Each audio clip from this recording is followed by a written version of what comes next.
jedna z nejtemnějších nocí v dějinách Československa z 20. na 21. srpna 1968. Od půlnoci už přilétají na ruzínské letiště svazky nákladních vojenských letadel. Každou minutu vyjíždí z trupu Antonova na naši půdu nový tank. Před budovou ústředního výboru komunistické strany Československa. Schůzi předsednictva, která se zabývala přípravou na zářijový sjezd strany, jakož i materiály o dalším postupu v současné situaci, přerušuje premiér Černík zprávou o vpádu vojsk Varšavské smlouvy do Československa. Předsednictvo vydává rezoluci, kterou okamžitě vysílá rozhlas. Prezident Svoboda odjíždí na Pražský hrad.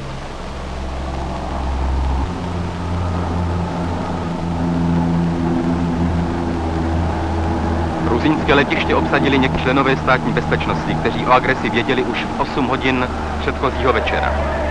Lidé, kteří zaslechli první zprávy z rozhlasu, budí další a vycházejí do ulic. Z gruzínského letiště, stejně jako od severních hranic Československa, se však řítí do Prahy další a další tanky 5 takzvaně spřátelených zemí. Mezi nimi auto s vlastenci a prapory. Moskevská agentura TASS vysílá, že vojáci přijeli zachránit svobodu proti připravované kontrarevoluci. Tvrdí také, že se nehodlají vměšovat do našich záležitostí. Máme ušlechtilé bratry. Povolali je prý někteří nejvyšší státní a straničtí činitelé, které však nechtějí jmenovat. Nikdo z těch, kteří už delší dobu stojí v předsednictvu v opozici proti Dubčekovi, se však k tomu nechce přímo přiznat. I když se později pokoušejí vytvořit novou vládu a jako samozvanci se postavit do čela státu. Mají jim pomoci tuny železa a zbraní, které se v této chvíli řítí ulicemi Prahy.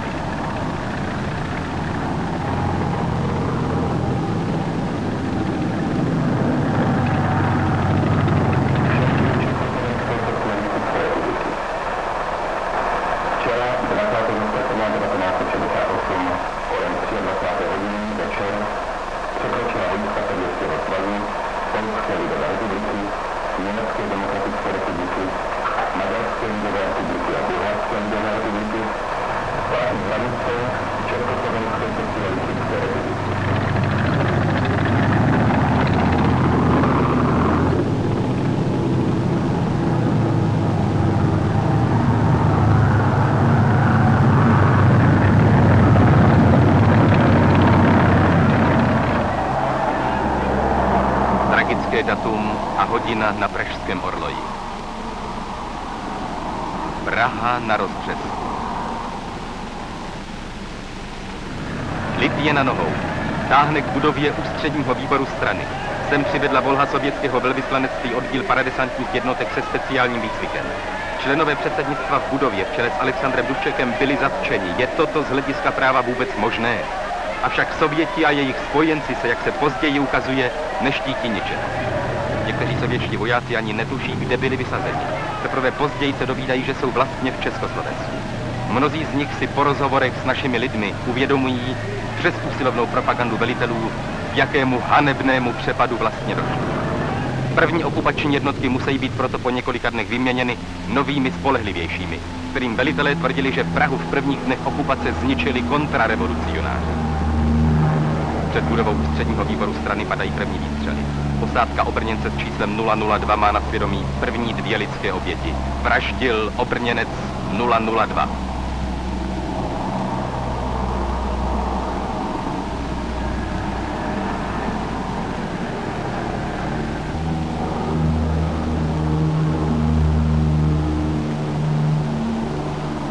Sovětský důstojník v oknech Dubčekovy pracovny před chvílí odehnal z okna Smrkovského. Také Smrkovský, Krígl a Špaček byli zatčeni s Dubčekem. Bratrská návštěva vojsk takzvaně spřátelených zemí narůstá do tragických rozměrů. V Praze se stále častěji ozývají výstřely.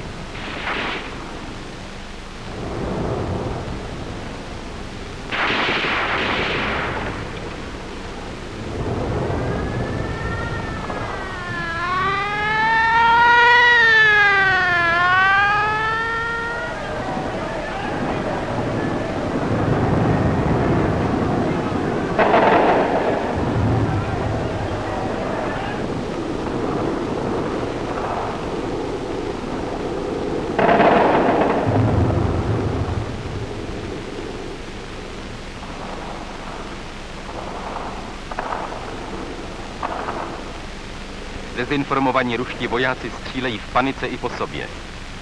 Ruský voják, který později zemřel, byl zasažen kulkami svých vlastních druhů do břicha.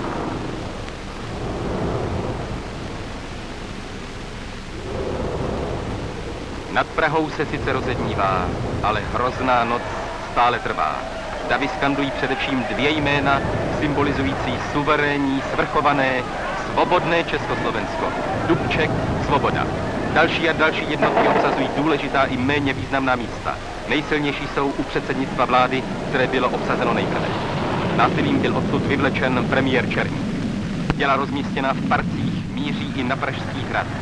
Tam v těchto chvílích bdí prezident republiky Ludvík Svoboda, který zhruba před 25 lety bojoval v čele našich jednotek spolu s Rudou armádou proti německým fašistům. Jak se najednou situace změnila. Hrdinu Sovětského svazu Ludvíka Svobodu ponechali okupační jednotky relativně na svobodě. Může používat svých 4 místností. Uchvatitelé ho velice potřebují. Žádají od něho, aby podepsal ustavení nové kolaborantské vlády. Poslední záběry z Hradčanského náměstí. Pak už tam Čech nesměl vstoupit.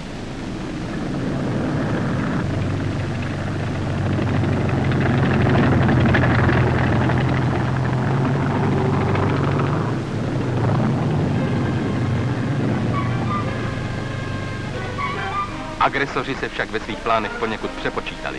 Byli špatně informováni o naší vnitřní situaci. Domnívali se, že celá záležitost skončí bleskovým obsazením. To však nevyšlo. Československá armáda, ač také ona podléhá rozkazům Varšavské smlouvy, se nepřipojila.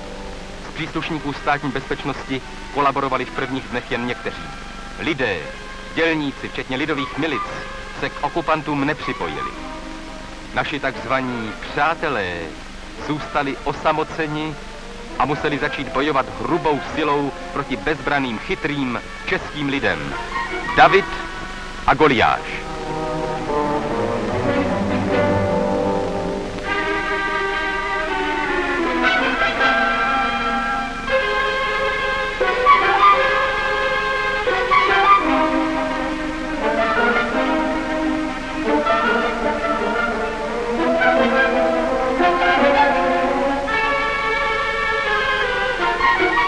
Tak jako obvykle v hodinách okupace hledali lidé útočiště pod svatováclavskou zástavou.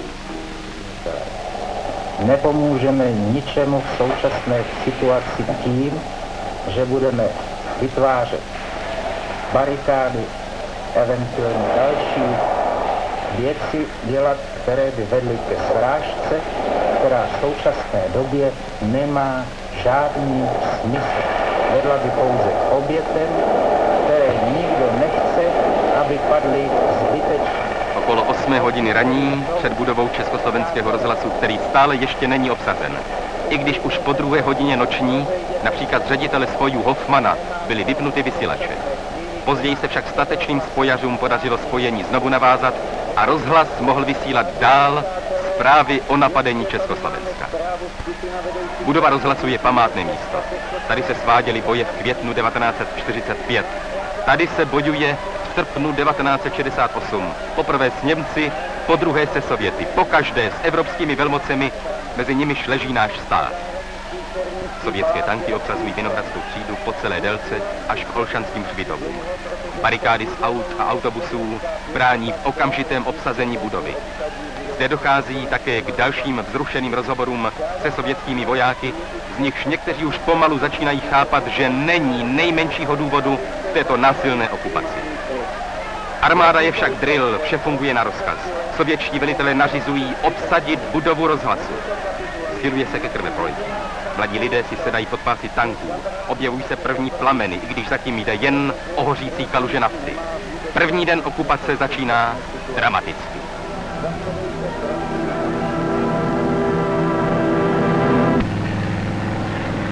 Na ruzínském letišti snad dosud nikdy nepřistávala letadla v tak krátkých intervalech, jako v prvních dnech okupace.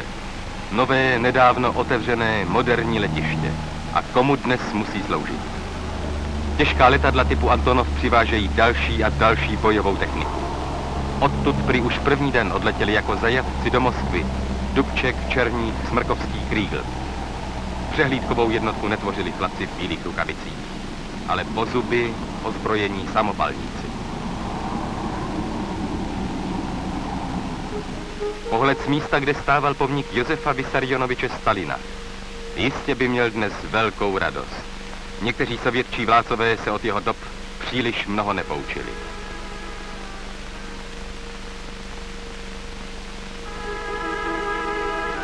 V dopoledních hodinách je obsazena takřka už celá Praha. Obsazené mosty. Naštěstí se ukazuje, že celá operace perfektní po vojenské stránce nebyla připravena politicky. Sovětskému vojákovi lidé odmítají ukázat, kde teče voda.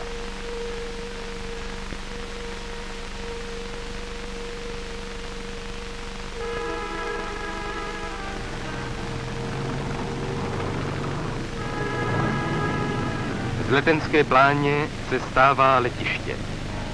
Zde jsme diskutovali o demokracii. Takto si však diskusi představují naši bratři. Kain byl bratrem Abela. Počet vojáků, kteří vtrhli do Československa, se první den odhaduje na 200 000. Brzy se zvýšil na 500 000.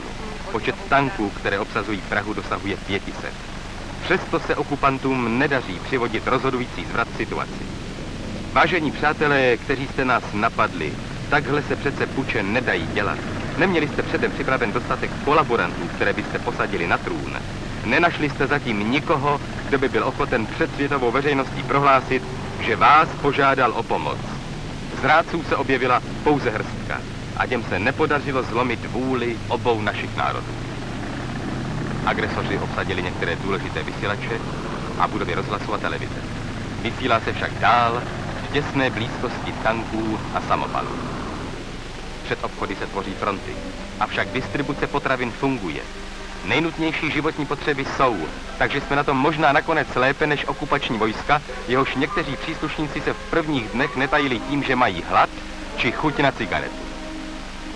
Cizinci ze západních zemí většinou už první den odjíždějí, neskrývají své sympatie k Československu. Zdvižené prsty, to je ono známé Churchillovo válečné victory, vítězství.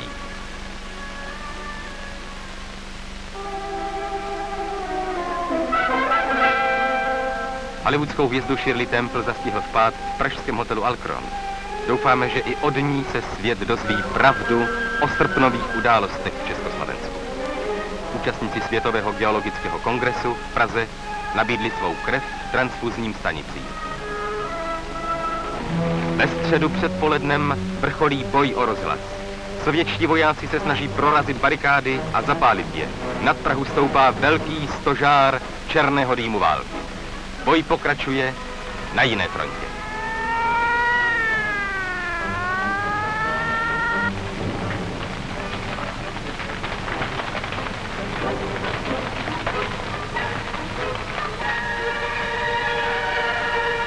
Na naší straně je pravda a ta nepotřebuje zbraně. Jí stačí slova. Téměř všechny pražské deníky i časopisy začínají vydávat zvláštní vydání navzdory obsazeným redakcím i tiskárnám. Vycházejí první obrazové reportáže ve Světě v obrazech, v Květech, v Mladé frontě. Objevují se samozřejmě literární listy Reportér i Student. Politika, která má začít vycházet v září, vydala své 0. číslo. Agentura TAS označuje tyto časopisy za letáky kontrarevolucionářů. Tanky projíždějí provokativně ulicemi a přece jako by zde nebyly. Lidé čtou svobodné noviny a diskutují podhlavněny. Jsou informováni o průběhu noci na předsednictvu vlády, kde okupanti zacházeli s Černíkem jako se zločincem. Znají podrobnosti o osudu Dubčeka, Smrkovského, Krígla i dalších lidí z ústředního výboru. Rozdávají se trikolory, jako ve dnech květnové revoluce či v říjnu 1918. V ulicích se však objevují i černé prapory. A není to bohužel bezdůvodné. Přibývají ranění a mrtví. Prvních 6 dní okupace jenom v Praze znamená 80 obětí. Roztříštěná fasáda Národního muzea zůstane dlouho památkou na srpnovou noc, na bratrskou pomoc našich nejvěrnějších spojenců. U rozhlasu hořelo dlouho, bylo velice těžké uhasit tanky se zásobami pohonných hmot. Bylo složité hasit 4 současně hořící domy. Takové suvenýry nám přivezla přátelská noční návštěva. Světové veřejné mínění stojí takřka jednomyslně za námi. Dokonce i ve východním Berlíně podepisují obyvatelé kondolenční archy na našem velvyslanectví. Dokonce před Kremlem došlo k pokusu o protestní demonstraci. V té době už také usilovně pracuje legální komunistická strana. Té především chtějí okupanti znemožnit činnost. Začíná se organizovat nemožné. Je svolán svobodný 14. sjezd uprostřed okupované Prahy. Do všech okresů republiky odcházejí pozvánky delegátům. Sjíždějí se za zvuků salv. Tentokrát bohužel v podobě ostrých nábojů. I ve chvíli, kdy u muzea hoří tanky, pracují ústavní organizace věrné Dubčekovi a Svobodovi. Obyvatelstvo v podstatě zachovává klid a snaží se zabránit násilným asiláckým akcím. David začíná bojovat proti Goliášovi svým osobitým způsobem, mozkem, vtipem, inteligencí proti hrubé síle a násilí. Na jehož straně je ostatně všechno jiné, jenom nepravda.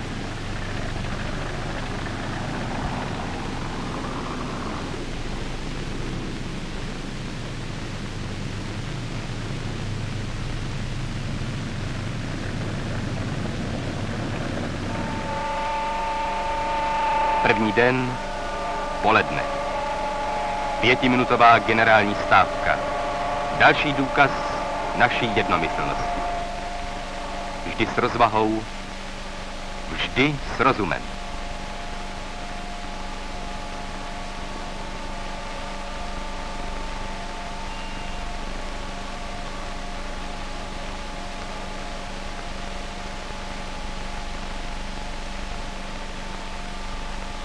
Žádné hrubé násilí nikdy navždycky nepřemůže sílu ducha.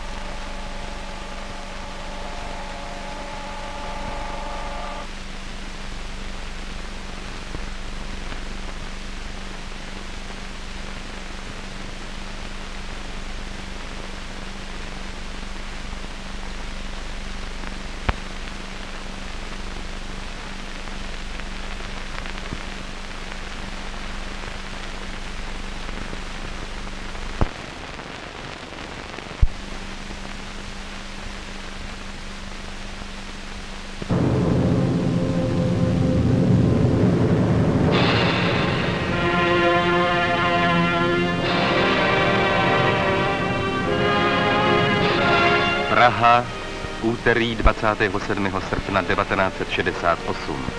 Právě před týdnem překročila vojska 5 států hranice této země. Jako vždy v nejtěžších dobách se lidé vedeni historickým instinktem soustředili u nohou vévody, jehož jméno nese největší pražské náměstí. Za úterního rozbřesku se do Prahy také vrátili Ludvík Svoboda a Alexander Dubček s ostatními členy delegace, která jednala v Kremlu.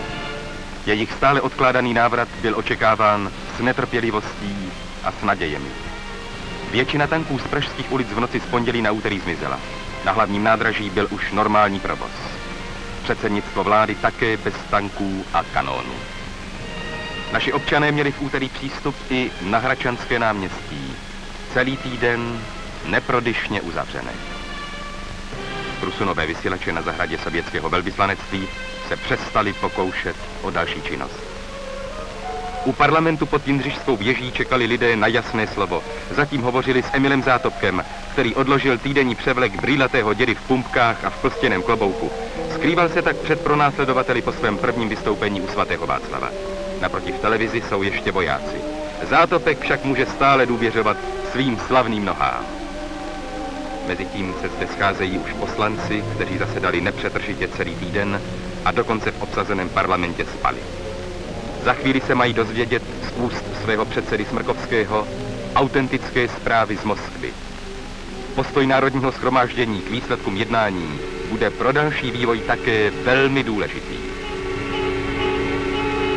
Jako každý den, i tentokrát vyvolává zvuk sirena pražských zvonů mezi vojáky jistou nervozitu. Po 9. hodině se opět symbolicky zastavuje na několik minut život celé země. Ticho v úterý 27. srpna je zvlášť napjaté. V 9 ráno zatím stále výsledky moskevských jednání neznáme. Prognózy se různí. Kromě parlamentu přicházejí lidé pro odpovědi k hradu, kam je přilákala opět vztyčená prezidentská standarda. Týden nás však naučil čekat s klidem a s rozvahou. Byla to užitečná škola. S klidem také čeká v úterý v poledne u zamčených dveří UBKSČ Martin Vaculík, který opět získal naši důvěru. Jako první měl ověřit, bude-li tam možný návrat. Všechny naše ústavní orgány v čele s prezidentem Svobodou jsou zatím shromážděny na hradě, kam se sjíždějí i ti politikové, kteří prožili těžký týden doma. Z ilegality vystupuje Čestmír Císař. Svůj tradiční úsměv nestratil.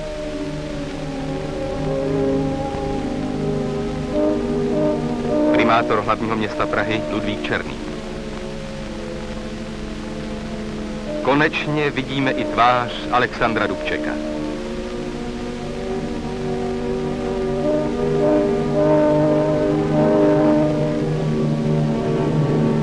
Vedoucí tajemník pražského městského výboru strany docent Šimon. Sovětský velvyslanec Červoněnko a maršál Pavlovský, velitel sovětských pozemních sil pověřený operací v Československu. Opět Hradčanské náměstí. Přebírání hradní stráže.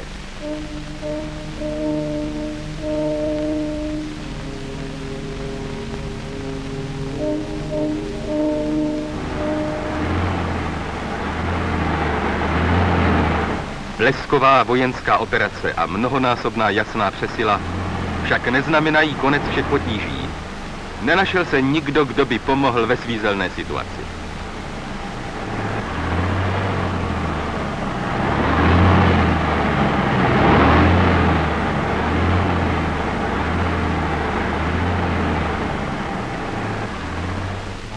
Setkání s představiteli vlády. Miroslav Galuška. Vystoupí v nejbližších chvílích soudruh Svoboda. Josef Borůvka. A podá informaci. Do té chvíle nemám právo informovat o obsahu jednání. Můžete říct aspoň suverenita tohoto státu? Členové vlády s ministryní Machačovou Dostálovou, která statečně převzala Černikovo opuštěné kormidlo v těžkých chvílích. Předpokládám, že bude. Otázka je... Čestmír Císař. Keep smiling.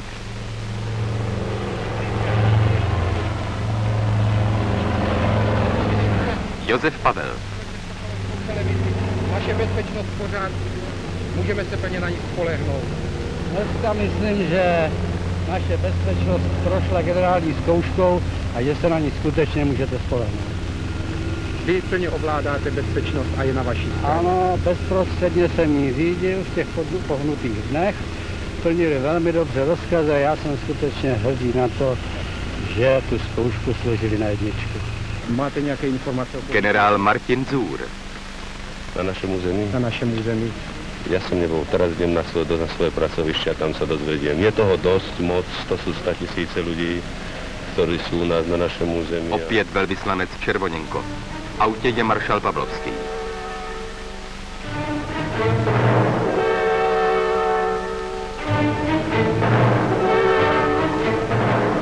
Opuštěný Vasil Bilak. V toto úterý poslední den tajemníkem ústředního výboru komunistické strany Slovenska.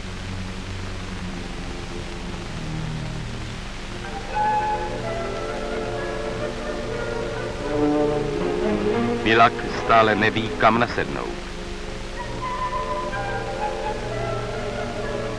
Josef Smrkovský.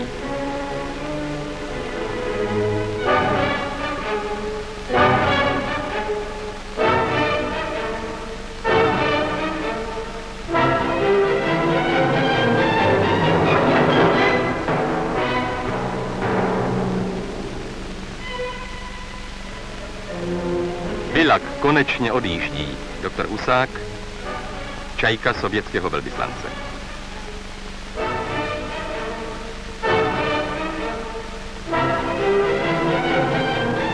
Smrkovský odjíždí za poslanci. Koldrův Gazík se samopalníky stále čeká.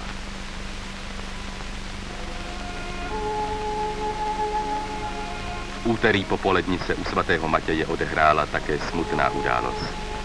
Pionýrští vedoucí doprovodili na poslední cestě svého 20letého kolegu, který učil děti lásce k životu, k Sovětskému svazu, k Leninovým myšlenkám. zemřel pod pásy tanku. Světlo věčné, ať mu svítí, říkal nad hrobem kněz.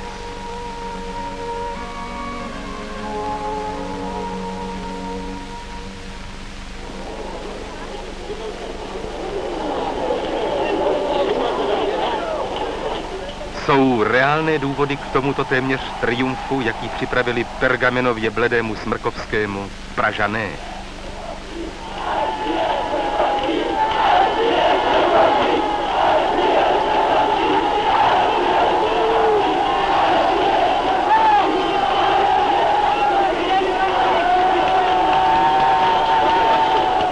První zpráva poslancům. Vojska zatím neodejdou, ale zůstává legální vláda, lednový program strany, naděje. Někteří lidé jsou zklamáni, ale taková je realita 7. dne. Zůstává nám rozvaha, klid, intelekt. Síla ducha proti síle zbraní. V prvních 7 dnech náš postoj zabránil krveprolití a zachránil mnoho cenných lidských životů. Každý život teď bude důležitý. Každý den. Duch našich národů dokázal i v nejtěžších dnech svou existenci a životaschopnost humorem a vtipem, který se projevil na pražských zdech.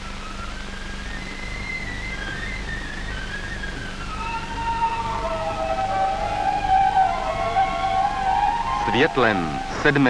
a kritického dne byl podvečerní projev Alexandra Dubčeka. A tu a tam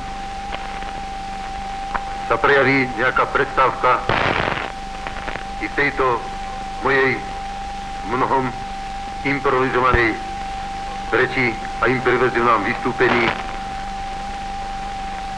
Myslím, že ma chápete, čím je to vyzvané. Prosím vás, nedopusťte provokácie. Nedovolte vniesť paniku do našich radov.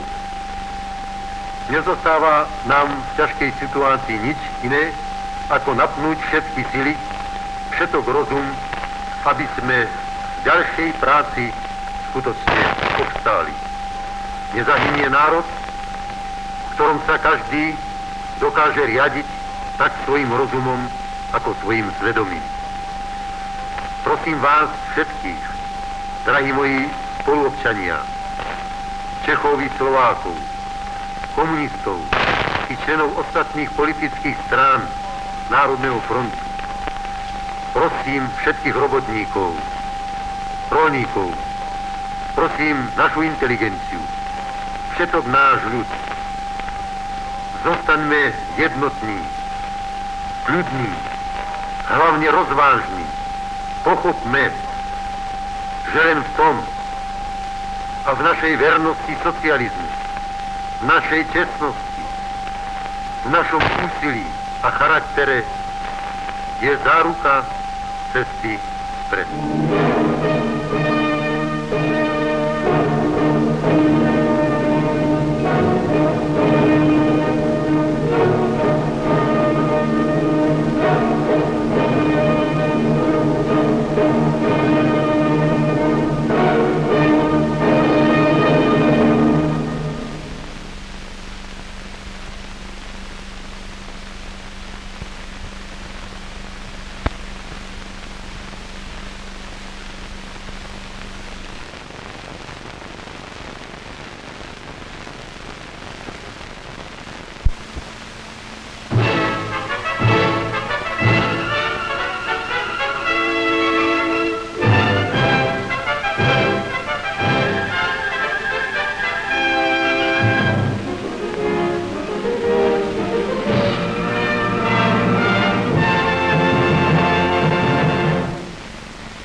V Praze již umlkají výstřely.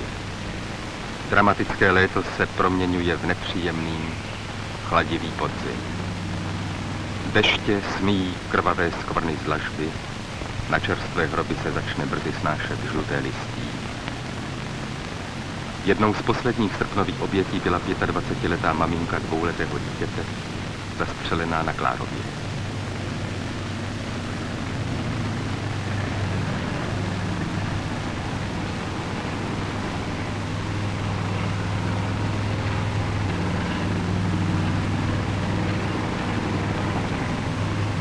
rány srpna nenese přirozeně jen naše hlavní město. Také v Liberci třaskaly smrtící střely. Na své syny a dcery nezapomene ani Prostějov, Košice a další města této země. Přestože se situace normalizuje. S podivným pocitem jsme vyslechli oznámení, že smíme večer vycházet z domovů, že i za tmy budou jezdit tramvaje. Jaký pokrok. V září 1968.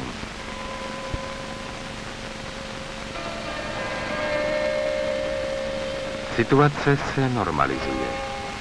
I když parky měst jsou nabity železem. Z keřů trčí hlavně tanků. Zde si hráli děti, zde se scházeli milenci. Situace se normalizuje. Vojáci se již holí a oprášili své uniformy. Dokonce naše vláda může zasedat a připravovat se ke své obvyklé práci. Premiér Oldřich Černík hovoří na Hradě s novináři. Poznání nezbytnosti a poznání a vítězství rozumu. Malé národy se musí bránit svým intelektem. To je jejich úloha.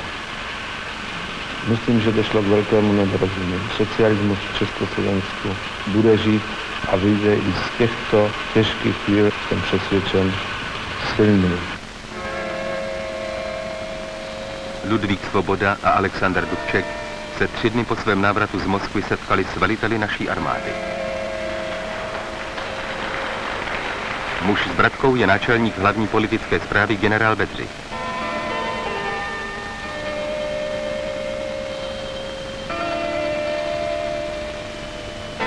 Svoboda s ministrem Dzurem. Naše armáda musela spolknout velice hořkou pilulku. Její příslušníci se však chovali čestně a statečně, ačkoliv také patří do svazku Varšavské smlouvy. Na Pražský hrad byla koncem srpna svolána také řada zasedání, kterými se obnovovala činnost našich ústředních orgánů. Jako ministr vnitra přichází ještě také Josef Pavel. Doktor Husák, který vystřídal Vasila Bělaka v čele slovenské komunistické strany. Doktor Špaček. Vláda má nesnadný úkol uvést v život moskevská usnesení. Další obdivuhodný čin prezidenta Svobody. Jako jeden z členů politického poradního sboru Varšavské smlouvy vyzval generály 5 cizích armád, aby mu podali vojenské hlášení o situaci. Přišli všichni. Rus, Polák, Němec, Maďar, Bulhar. Ještě na nádvoří sráželi podpatky před maršálem Pavlovským, velitelem operace.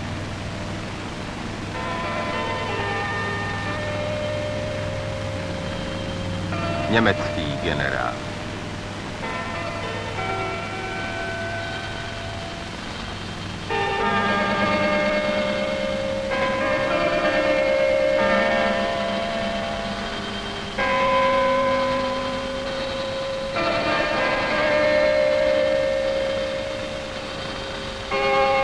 Pět automobilů značky Volha se sovětskými čísly objíždí chrám svatého Víta a mizí na přísně utajených štábech. V kritických dnech příjemně překvapila řada známých politiků. Lomský, Vaculík, Firlinger, Machačová, Dostálová, další. František Vocloň je znám svým nekompromisním postojem už od ledna. Do které jsme se dostali ne vlastní vinou, je možno jaksi s ním vyjít jenom pevnou vůlí našeho národa. To znamená zachovat jednotu, která má teď mimořádně jaksi pevný obsah. To je hlavně, aby vojska vyšla z naší země. Udělat všecko proto, to vidíme jako jeden z hlavních úkolů, dokázat, že tu nešlo a nejde o žádnou kontrarevoluci a že náš lid chce spokojeně a s jistotou pracovat a žít.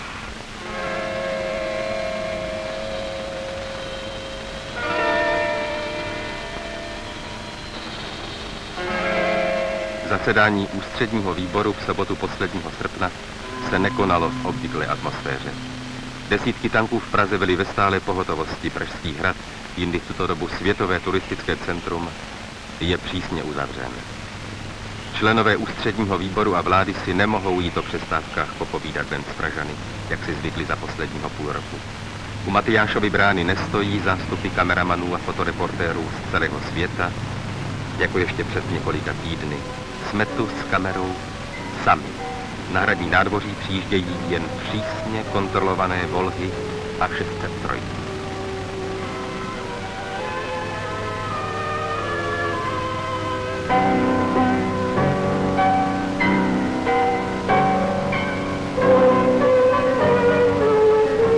Zasedání jsou uzavřená, některé části jednání jsou přísně tajné.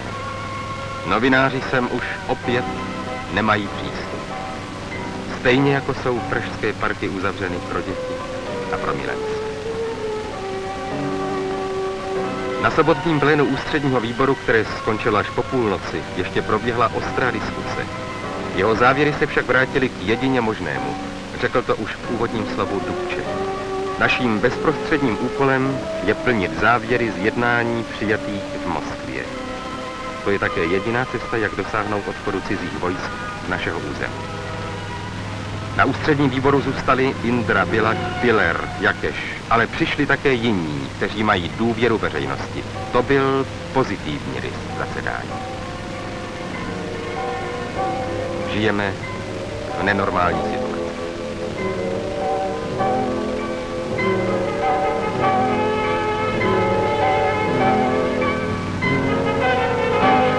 Josef Hejzlar, který byl jen několik dní ředitelem Československého rozhlasu. Ty dny však byly nejslavnější v jeho historii.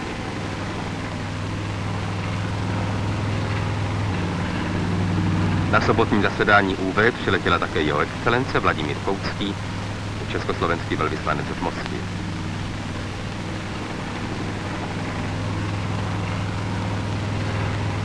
Vasil Bilak s přáteli mluvili rusky.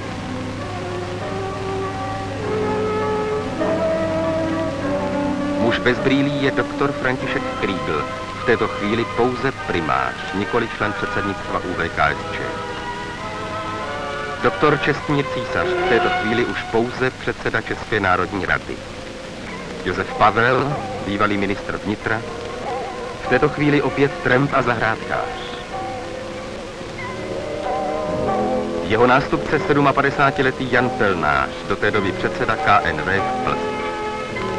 Nad Prahou tmavěla obloha, opět přicházela noc, 11.